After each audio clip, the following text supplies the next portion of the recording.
Full video guide mga lods, ito na nga po pala yung simpleng design natin ng red and green combination mga idol. Kung gusto nyo po ng simpleng design para sa darating na Christmas, ito na po yung full video tutorial. Umpisahan na po natin. Tara! Bali dito mga lods, makikita nyo naglagay lang ako ng thumbtacks, tapos yung ating tie wire. Yan. Ikot lang natin ng isa. Tapos push na natin. Yan. Tapos magagawa naman tayo dito ng 4 folds natin na gagawin nating flower fold design. Yan. Ito nga sample video lang ng mabilisang design kung nagmamadali kayo. Gusto nyo rin ng may magandang design, simple lang. Ito yung the best na design din para sa Christmas.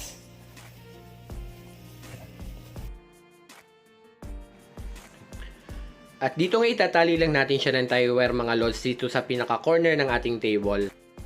At after nyo matali mga lods dito is magpo-fold lang tayo ng medyo mahaba. Yan. Fold lang natin. At dito nga sa unang fold mga lods is magpo-fold lang tayo ng mahaba mga idol. At least nasa 20 inches yung fold po natin. At least yung haba nito mga lods, at least nasa 20 inches. Depende sa inyo kung gaano kababa yung gusto nyo, kung gaano kahaba. Pero mas mahaba, mas maganda mga idol. After nyan, dito is itatali na natin.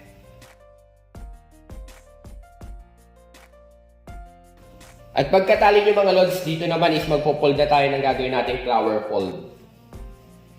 Ang gagawin nating fold dito is 4 na peraso. Ang taas ng pleats or yung fold is nasa 5 to 6 inches. Eto. Yung taas nito at least 5 to 6 inches. Gagawa lang tayo ng 4 na peraso.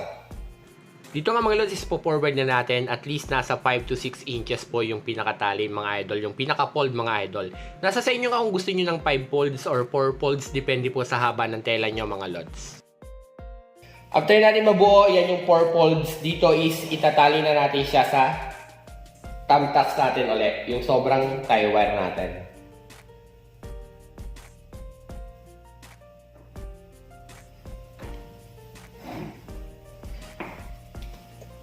Yan, bali ito na siya mga idol yan. Ito na yung ating 4 folds. Yan, tapos ito yung nakalaylay sa baba. Next natin mga lods, after natin mabuo ito, hahatakin naman natin siya papunta sa kabilang dulo. Doon sa dulo is may tie wire na tayo. Magagawa lang tayo ng scallop design. Tapos itatali rin natin.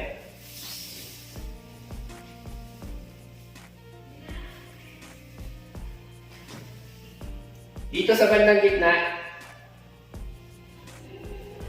pupold lang tayo. Dito ngayon mag-uumpisa kayo sa gitna mga idol para mas maganda po yung kalalabasan ng pinaka-scallop design, tapos ipopold nyo po yung sa pinakadulo mga idol, saka nyo po i-release yung pinaka-cloth. Then tatalian lang po natin ng tie wire mga idol yung dulo, tapos gagawa lang din po tayo ng 4 folds kagaya ng unang ginawa natin. Dito sa corner mga lods is gagayahin nyo lang po yung unang yung ginawa. Dito is maglalaylay lang tayo ng cloth, at least nasa 20 inches. Depende po sa gusto nyong haba or baba ng pinaka-fold sa baba mga idol. At magpo-fold din po kayo ng 4 na fold or 5 fold, depende po sa gusto nyong dami. At least nasa 5 to 6 inches po yung taas ng bawat fold mga idol. At kung may sobra kayong tela mga lods is pwede nyo naman po siyang itago or isuksok sa pinaka pleats nyo sa gilid para hindi na siya mapapansin or makikita mga idol yan.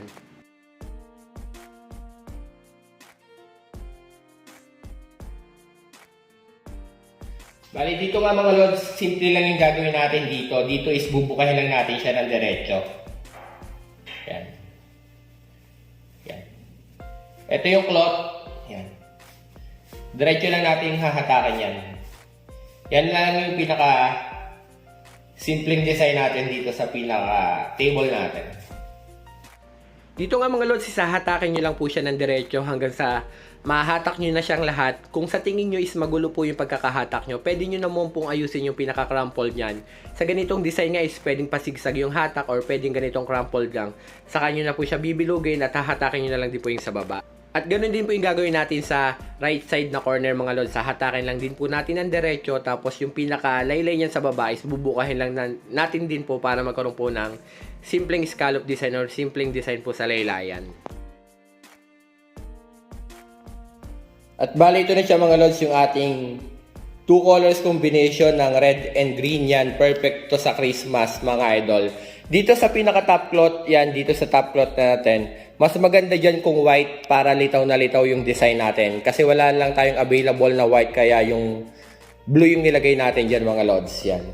Dahil kami nag-request natin ng simpleng design para daw sa table decoration, para daw sa Christmas na darating yan. Ito na nga po pala yung ating red and green combination yan, na mayroon lang flower pole design sa gilid at scallop design sa gitna. Yan. Sobrang simple lang mga lods. Kung gusto niyo ng mabilis ang design, mabilis pong ginagawa talaga yung runner na pleats or running pleats, tapos flower pole design na may scallop design. Compare sa mga diamond design or sa maraming pleats na ginagawa, mas mabilis pong gumawa ng flower pole design na may scallop design compare po sa mga diamond design. At bali ito na nga mga lods yung ating simpleng Christmas table decoration na may red and green combination. Kagaya ng sabi ko mga lods, yung tela po natin na ginamit dito sa red is nasa 8 yards, sobra na po, and 7 yards po para sa green mga idol na pleats. Yan. Sana nakuha nyo. Kung hindi naman, maaari po kayo mag-comment dyan sa baba para magawan po natin ng video tutorial kung saan kayo nahihirapan. Follow for more at huwag nyo naman po kalimutang i-share yung mga videos natin. Maraming salamat din po sa mga nagsishare ng stars sa atin at nagsisend ng stars yon. Salamat po sa lahat na nagsisend mga idol. Sobrang na-appreciate ko po yung mga bagay na yan at malaking tulong din po bilang content creator yung pagsisend nyo ng stars. Salamat po. Hanggang dito na nga lang. Follow for more. Huwag nyo kalimutang i-share. Salamat.